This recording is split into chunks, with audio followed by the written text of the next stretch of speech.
Wild forest honey can cost up to $7.84 per kilo, but harvesting it is risky. The first step is finding the beehive. On sunny days at noon, bees visit streams to collect water for cooling the hive. Honey hunters often track bees from streams back to their hives using binoculars. Small GPS devices are being developed to make this task easier.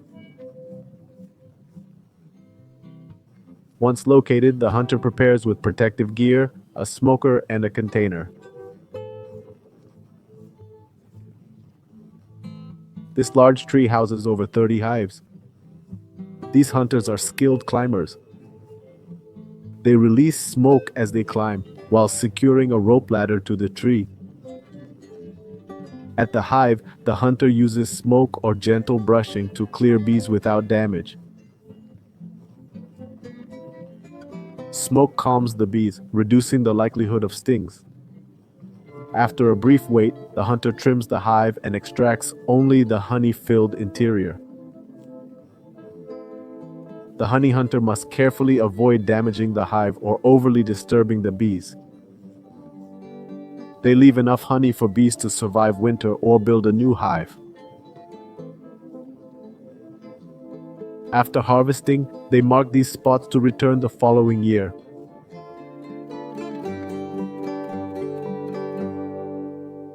It's called mad honey as the flower's nectar can cause hallucinations. It's found thousands of meters high in the Himalayan mountain peaks. Only this Nepalese village knows how to harvest it using just a bamboo ladder, thanks to ancient tradition. For Gurungs and many Asians, this rare mad honey is prized in traditional medicine for respiratory issues. Villagers inspect the handmade bamboo rope ladder and wet it to ensure it's flame-resistant and safe.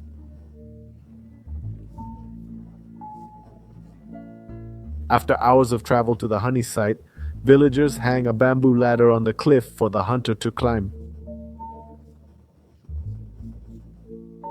People spread smoke in various spots to distract the bees. One wrong step and he'll fall from a height of 9,800 feet. At the right height, he simply ties a rope for safety.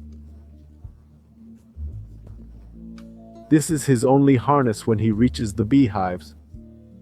They use a 12-foot stick called tango to cut honeycombs, dropping them onto plastic 820 feet below.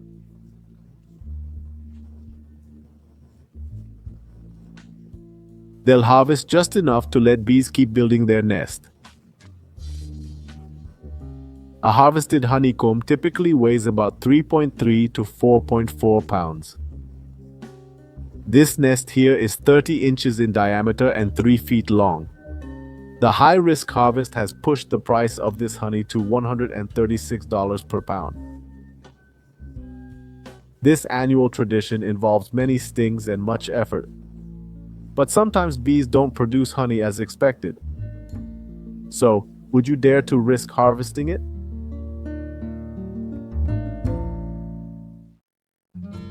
Like wild honey hunters, beekeepers use basic protective gear and smoke to approach the bee colony. They then shake the frame inside the box to remove the bees.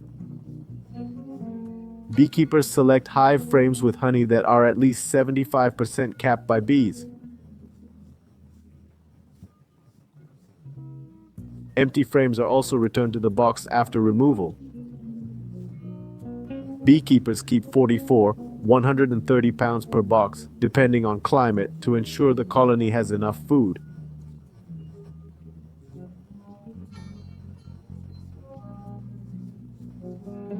They then remove honeycomb frames and brush off remaining bees with a soft brush. Small apiaries have 300 bee colonies, while large ones can have up to 5,000. A box has 10 honeycomb frames, which are then taken to a centrifuge for honey extraction. This permanent centrifugal method is the most common. allows bee larvae to stay in the honeycomb and develop normally. Before returning frames to the hive, workers scrape off beeswax for other products. Honey is usually harvested in summer and fall after local plants produce nectar. You'd be surprised to find beehives at famous tourist spots in Paris, France. Paris honey is often purer than rural honey due to less pesticide use in the city.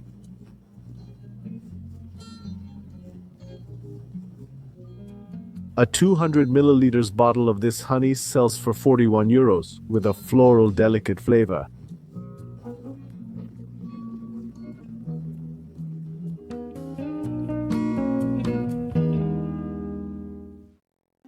When thinking of the world's priciest honey, Manuka likely comes to mind first.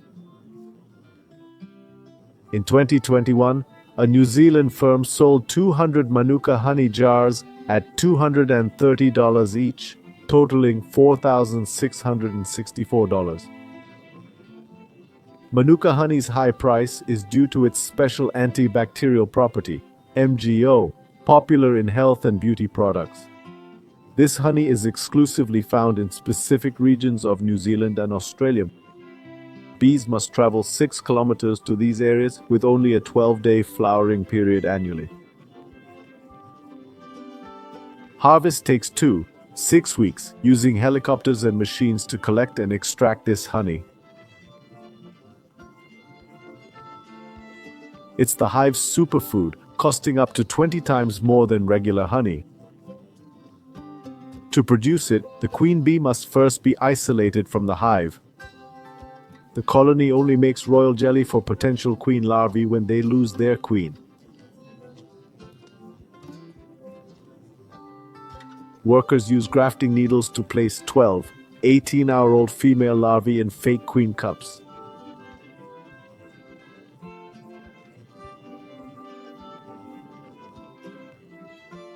After that, they place the cup frames in the nest box.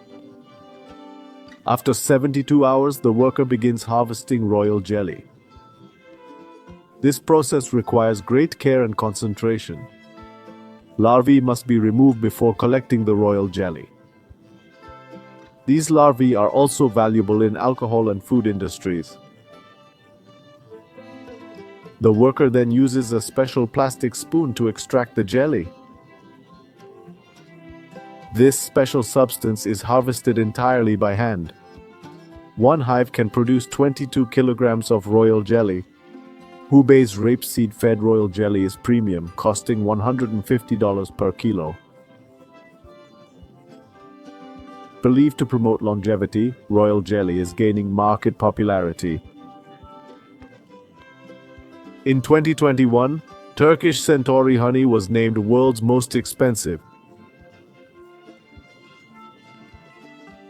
It starts at $4.896 per pound, but Emerald Centauri can reach $500, 000 lb. Beehives are placed in caves 6,300 to 9,900 feet above sea level to absorb powerful minerals. Harvesting takes 15 years, with only 33 kilograms of honey collected each mid-November. The producer hand bottles it with gold plating and prints the buyer's name on it.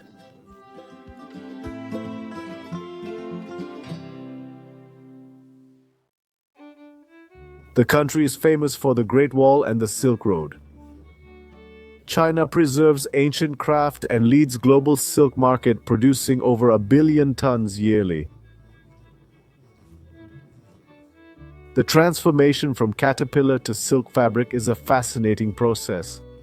It all began with farmers' efforts to raise billions of silkworms.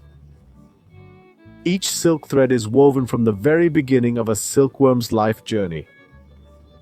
Farmers need thousands of silkworm cocoons to produce just 1 kilogram of silk. From tiny egg to adult, each stage needs careful attention for perfect quality.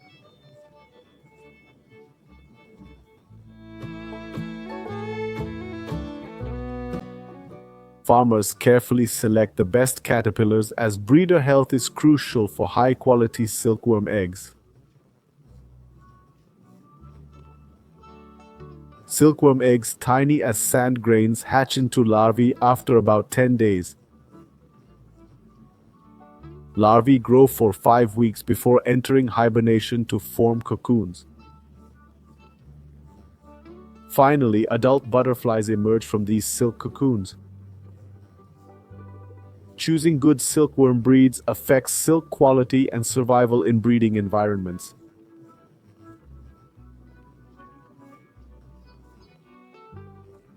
Ideal silkworm conditions: 77 to 82 degrees Fahrenheit and 85 to 90% humidity. Breeders maintain these conditions to promote growth and optimize silk production. That's why the world is always amazed by silk and the Chinese silkworm breeding method. Feeding these larvae is meticulous work. Mulberry leaves are their main food source. The leaves are cut small and fed often to ensure proper nutrition. On average, each silkworm eats 50 to 100 grams of mulberry leaves daily. Young silkworms eat less than older ones. Leaves should be added at least once a day. Ideally, feed full-grown silkworms 2 to 3 times daily. Farmers typically feed them in the morning, at noon, and in the evening. Experienced silkworm farmers have found that, rather than feeding large amounts of mulberry leaves at once, they increase feeding intervals to reduce waste and disease risk. No one knows exactly how many mulberry leaves a silkworm eats in its life. To cut costs, farmers often grow their own mulberry trees. If a silk farmer plans to raise about 20,000 silkworms, they'll plant 2,000 seedlings and tend them for 12 months before starting their silkworm operation. Farmers need 500 to 600 kilograms of leaves to feed 20,000 silkworms throughout their life cycle. In early spring, rural Chinese families harvest the last mulberry leaves from trees. Nong prepares food for his silkworms. Regular cleaning of the farming area is crucial to prevent diseases. These efforts ensure each silkworm is exceptionally pure and soft. Dry lime is crucial for creating a clean environment. It keeps the barn dry and airy, preventing moisture and the growth of bacteria and fungi in damp conditions.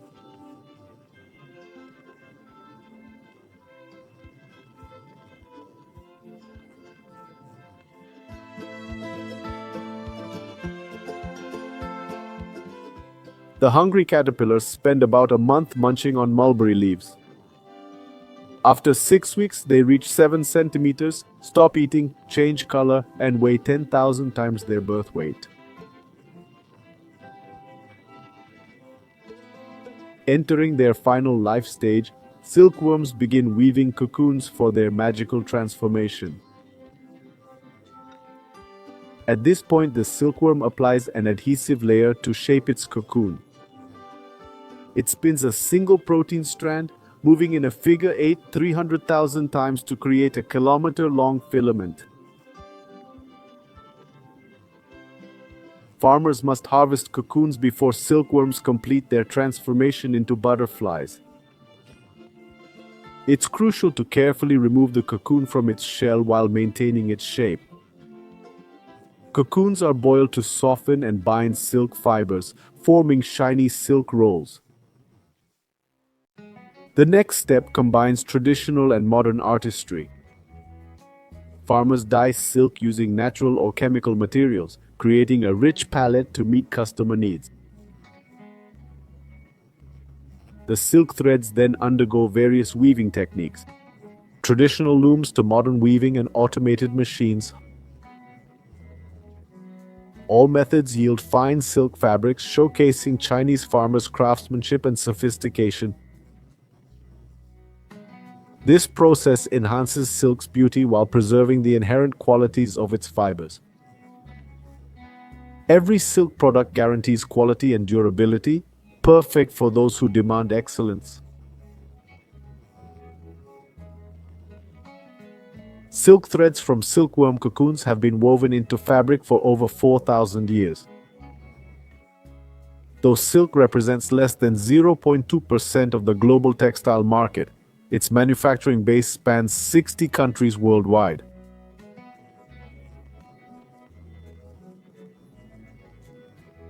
India is the world's second-largest silk producer, following China. Other notable producers include Brazil, Thailand, and Vietnam. Blending advanced tech and tradition, China leads the global silk industry.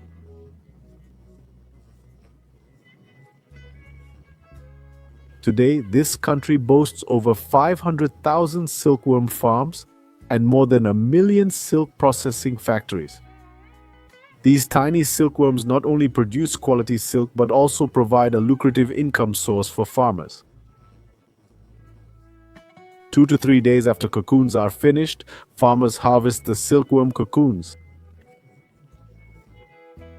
After harvesting, these silkworm cocoons are ready for industrial processing. They must undergo a thorough quality check process. This involves selecting and removing low-quality cocoons, keeping only the best for high-quality silk production. Post-harvest silkworm cocoons are gathered and packed in large bags for transport to processing plants. Each bag can hold up to 1,000 cocoons, weighing anywhere from tens to hundreds of kilos. Silk companies in China buy cocoons from local farmers, providing them with significant extra income.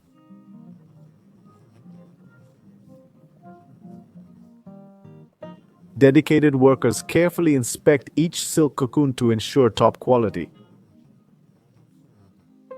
Before processing, low-quality cocoons are removed. The best silkworm cocoons are boiled for 10–15 minutes to soften silk and kill the pulp inside. This step is crucial in creating unique silk products. Workers adjust machines to control twist levels and speeds based on customer needs. The automatic spinner is a standout product, combining precision and stability for various yarns. New equipment optimizes silkworm breeding and boosts local agricultural economies.